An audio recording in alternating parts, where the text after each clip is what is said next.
Hey, it's Bridgette, getting close to Halloween. It's getting creepy. The scariest thing has happened to me, and that is snow. Scariest thing. I'm going to hold my mouth like this so that I can get a screenshot of it. It'll probably be the thumbnail.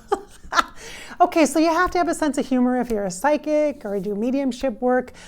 I'm going to talk to you a little bit about paranormal stuff. I have some ghost stories. Oh, yes, I do.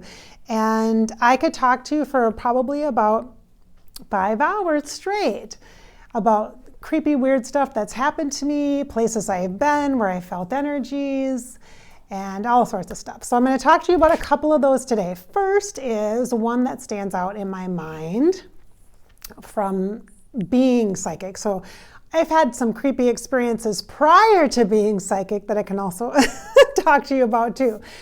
Paranormal experiences, lots. Growing up, in my young adulthood, in my teen years, in my college years, all of it. I've had lots of paranormal experiences. You'd think I might have thought something, you think I might have figured out the psychic thing at that point, at many of those points, but no.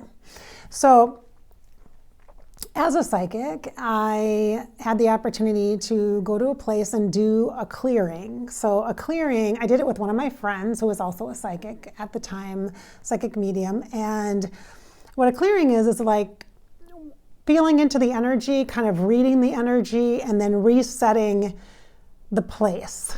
And so we did that. We went into this place. It was an office building that was actually built over an old prison. Yeah, and that prison was actually built on a very sacred Native American battle site where had been a horrible, horrible battle there. So 2 layers, lots of energy, lots of stuff. And so they had been having some activity in this place, and I knew the owners, and so we were invited in to kind of give a reading for the place, and then we reset energy and we went through room to room, office to office, and talked about what we felt and gave some recommendations for resetting or moving the energy around in the space. So it was a lot. What I remember is one of the ghosts, and a ghost is an earthbound spirit. So a ghost is an energy of a former person that is earthbound, that you can see from that time in form. So they kind of look misty sometimes. They kind of look, they can look like a Halloween character, almost like dressed up a costume from the time or the period that they were from. And this was a guard at the prison. And he was very friendly. I can't remember his name. He was really friendly. He was walking the halls, and he was sort of like what I would classify as a protector of the space. So there are some earthbound spirits or ghosts that don't need to be crossed over. We should never make the assumption that because there's a spirit in a place, the energy of a ghost or a presence there, that they're the ones that don't belong there. Let's just keep that in mind, okay? So some of those ghost hunters shows or those reality TV shows or the entertainment value of going to stay at a haunted place, not cool, people, not cool. We've got to respect and understand energy and our spirit a little bit better than that in order to be able to actually work with energy and, have a better relationship. Okay, let's say that. So had a conversation with the ghost, and it was very clear that he kind of fell under this category of protector. Now, I've seen a couple of those earthbound spirits or ghosts that are actually here for a purpose, that their purpose in the afterlife is to be in service as a protector of that sacred site or the sacred space. They're holding that space from that moment in time, and they honor it. They don't need to leave. They're not tormented. They're not they don't feel less than or no value. They're not confused. Now, sometimes you can encounter ghosts and spirits that are very confused, that have no idea what timeline it is and no idea where they are at. And you have to kind of have conversations with them as a medium and maybe encourage them to, go into the light and transition, et cetera, et cetera, et cetera, and go back to where they belong, wherever that may be. And you can bring in helpers and stuff, angels and guides to help do that, and loved ones from their lifetime to help convince them to go on their journey, whatever that may be for them. And so, but in this particular case, he was a protector, and he was there to help maintain the energy, to honor the energy of that timeline. And so he wasn't someone that needed to be kicked out. He just needed to have the people in this space that were sharing the physical space with him needed to understand that there was an energy here and that it wasn't anything confrontational. He might have felt very strong because he was like tall and almost intimidating if you didn't know what his intentions were. But he was just there to keep things protected and safe. So that's what he did. I also felt during that experience there was a prisoner that was stuck there. And we actually were successful in being able to help release him and to cross him over into the afterlife so that he didn't have to stay there and keep being punished in this like imprisonment energy during this other time. So his spirit was able to actually be free, cross over into the afterlife, the light, and then move on to the next evolution or ascension of his particular spirit, his spirit path. And so we just gave him the opportunity, and he had to be at choice for that.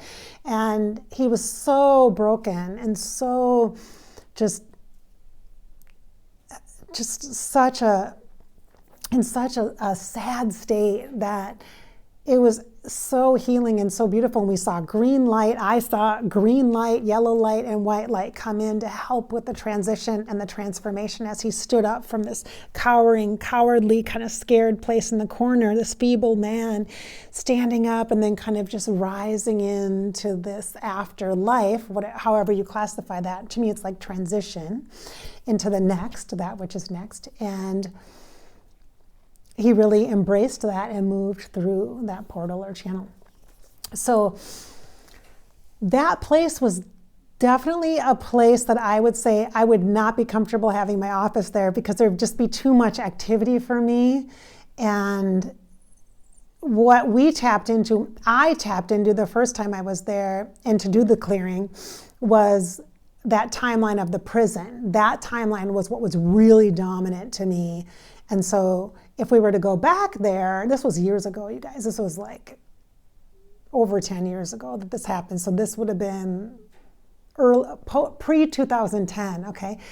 And if I were to go back there, then we could tap or access into a different level or layering of timeline and maybe get into the healing for the land there, for the earth, for the natives that died there, that were murdered there. I mean, it was a horrible battle. And so I'm sure there will be a lot of opportunity to free some of that energy and to allow for the healing of the earth there in particular. But when we were in this office, I looked out and I saw in the house next door, which would have been the warden's house, I saw a woman looking at me from the window, and she was in the window and she had the curtain pulled back, and I think her name was Amy, if I remember correctly. I'm trying to remember it. I'm not like tapping into it and sharing it with you.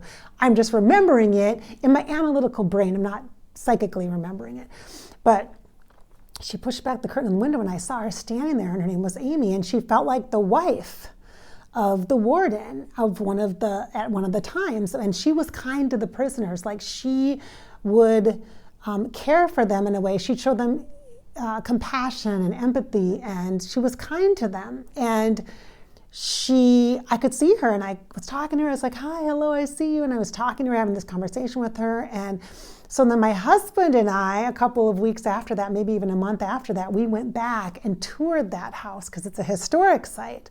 And so we toured it, and I could feel her the whole time she was walking us through there. We were talking. Now, it was crazy in that historic place. And this can happen to you when you go into historic places, is that there's layers upon layers upon layers of energy. If it's like 100 years old, think about all the different families and all the different generations that have been there and people that have been through there. And not only that, but this place was like a museum where they gathered other items from all around the area from that time frame. So when I walked in, there was all this energy with all these personal items from all of these people with all of these different stories, histories, lineages, jobs, personalities in this space, and it was overwhelming.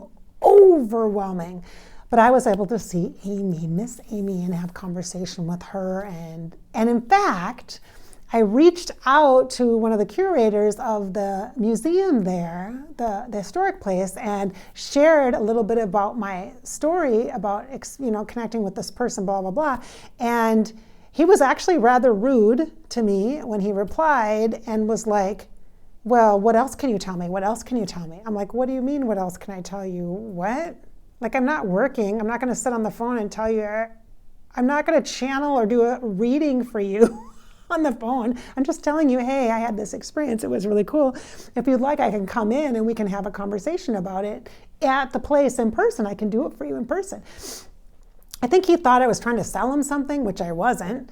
But how is he going to know that? He said, oh, yeah, we've had lots of other people try to contact us and tell us things. And it was clear that he didn't understand. He wasn't interested in the paranormal or whatever it was. So he wasn't really open to that. So that was that experience that I had. So that's some kind of ghost stuff, some paranormal stuff, experiences that I've had. I'm trying to think if there's been any others that really stand out. There's other places I've been that have like, I think this was prior to me.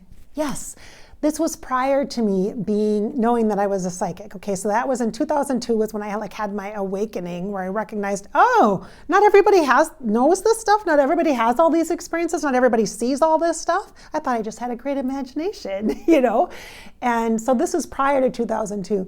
I was actually looking at getting my master's degree in organizational leadership. And so I went to a college for a weekend information session about that. And it was a very old college. It was a Catholic college, very old Catholic college. And I was walking up the stairs and very clearly a nun came down the stairs, and I moved to the side and I said, excuse me. And I had a friend with me who was also there to listen to the presentation or whatever. And she's like, who are you talking to? I'm like,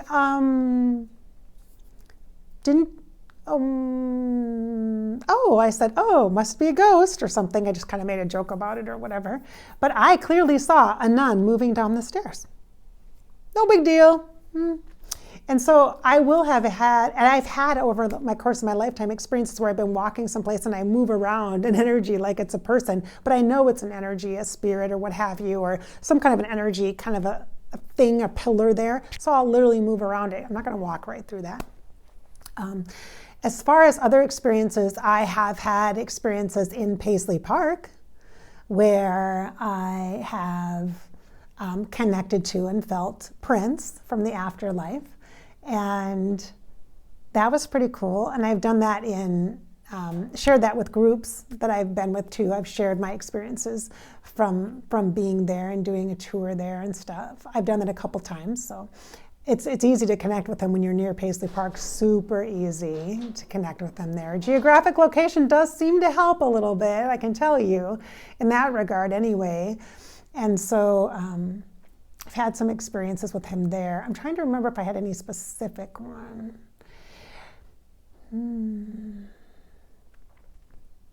Had a very specific image of him when we were done with our tour and we were sitting in the MPG room, the new power generation room. It's kind of like a club almost at the end of the tour. You used to, I don't know now, but used to be able to kind of sit there and hang out and have tea or soda, snacks, whatever, and just listen to the music and just kind of be there with your friends and stuff and after the tours. And up on the second level, the catwalk, he was very clearly there with orange on, leaning over, watching us all. He was kind of leaning over, watching us all. That was cool. That was really cool. I'm trying trying to remember. There was other times when he would say stuff to me, but I didn't actually see him. So it wasn't like a sighting of him, but I would get intuitive information, or we'd have these conversations. Like, especially when we were walking through the first floor office space, there's a lot of activity in there. If you tour Paisley Park and you walk through the office space, there's a lot of activity there. It's like he was trying to tell me that this wasn't always the office. This wasn't always like this. This wasn't always my office or my place or something. And he's like, yeah, that wasn't there. Yeah, I didn't put that there. Yeah, that somebody else put that there, kind of a thing, you know, like trying to have his say. And then he would talk about the cats. Apparently there was a cat that was there at one time. Like, looks like there was 2 different ones at different times. So he'd mention that and things.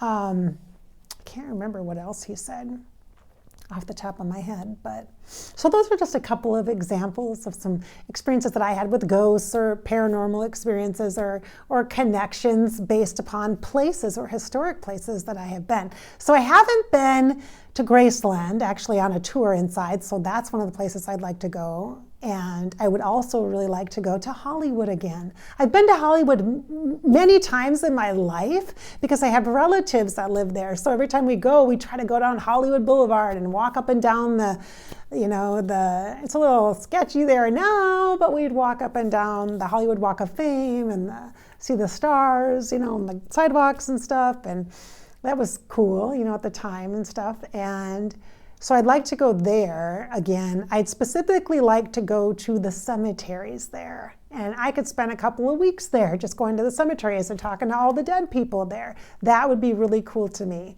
to be able to do that. So that's definitely on my bucket list, is to do that. That's probably something I'd want to do before, even more of a priority for me than to go to Graceland. But Graceland would be easier to go to because it'd just be a one and done kind of thing, just a couple of days or whatever, So, yeah. So there you go. I'll have to tell you ghost stories about when I was growing up and the paranormal experiences I had growing up. You might be interested in that, although that is a little creepy, let me say. So I'm Bridget. Thanks so much for watching. Make sure before you leave here, subscribe to the channel. So I have 2 YouTube channels, Above Life channel on YouTube, where I do channeling specifically of afterlife guests, celebrities, and famous people. And then Fairy Grasshopper channel, which is more of a vlog, an everything intuitive channel that I get to do a lot of different variety of videos on intuitive topics and the like. So make sure you subscribe to both of those channels. If you're looking for me on social media, check me out on Facebook at Bridgette Inspired and Instagram also at Bridgette Inspired.